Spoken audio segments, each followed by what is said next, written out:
My name's Nick Finzer. I'm the co-founder of the Institute for Creative Music.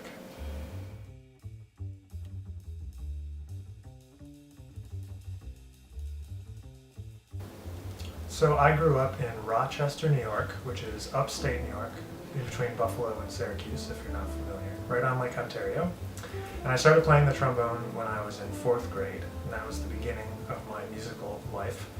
I had a very supportive family that would take me to lessons and encouraged me to pursue it and made me practice at the beginning, and that was a lot of fun. So when I was in high school, around 10th grade, I started studying a little bit at the Eastman School of Music in the Community Education Department, and there was actually a brand new big band that started by Dr. Howard Potter, and I was able to join that band, and we did the Essentially Ellington competition, which is held here in New York City, and we were finalists that year. We got to travel down to New York and perform some of Duke Ellington's music, which really turned me on to jazz, and that's the whole reason that I've continued playing jazz in the first place.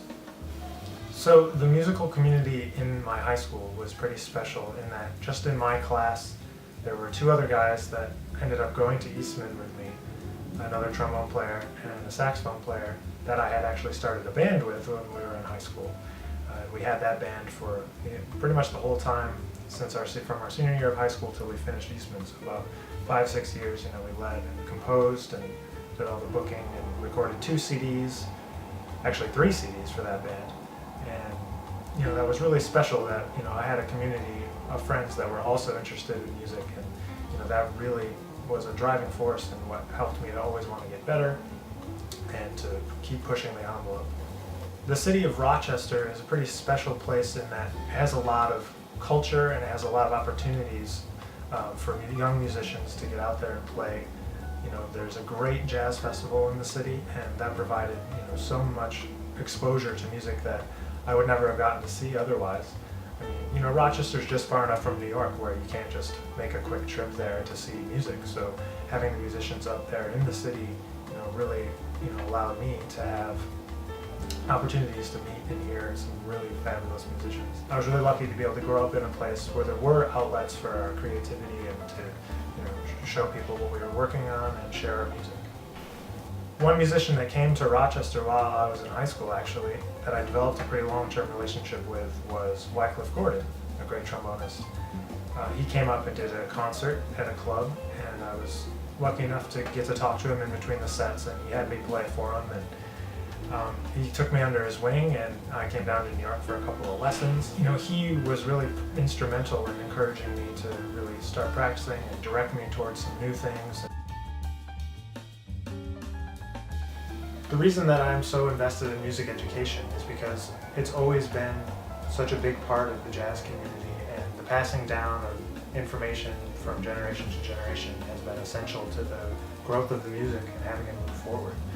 All the great jazz musicians, especially people like Art Blakey, would always hire younger guys to teach them about the music and to learn about what's going on in the younger generations. And I think having an organization like the Institute for Creative Music allows us to connect with students that are at the beginning of their musical journey and kind of show them some new possibilities or different possibilities than they have been exposed to so far. But most of all, I think the reason why I continue to be interested in music education is that it's inspiring to work with the students, and it's fun. Teaching music is fun, playing music is fun, and sharing what you know and being able to help someone in a split second and just give them that little extra explanation. Maybe it's somewhat different than what their normal teacher tells them, and all of a sudden it clicks. When you can see that light bulb go off in the student's head, that's the moment. That's the thing that keeps you wanting to share the music and encourage them to continue on their own musical journey. So other than my activities with the Institute for Creative Music, I have my own individual projects, and I'm a composer and I compose a lot of music. And other than that, I'm pretty interested in following my hometown team, the Buffalo Bills. I'm a football fan, so do that. And I've always been kind of interested in business and how businesses work and marketing and advertising. and how that applies to music.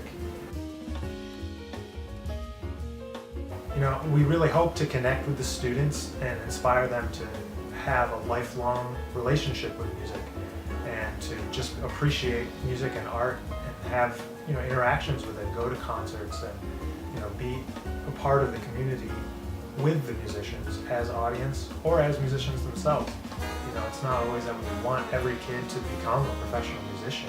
We'd love it if everybody could play all for their whole life, but you know, it's really important to expose people to music so that they have an idea of, you know, what to listen for, you know, why we think it's important, and you know, how, you know, being educated about music, you know, helps you to understand it and appreciate it at a higher level. And I think that's what we do, and that's why it's important when we go out to schools to interact with these kids. So stay tuned to our website, www.ifcmusic.org, for all the latest updates about when we're going to be coming to your area, and I can't wait to meet you.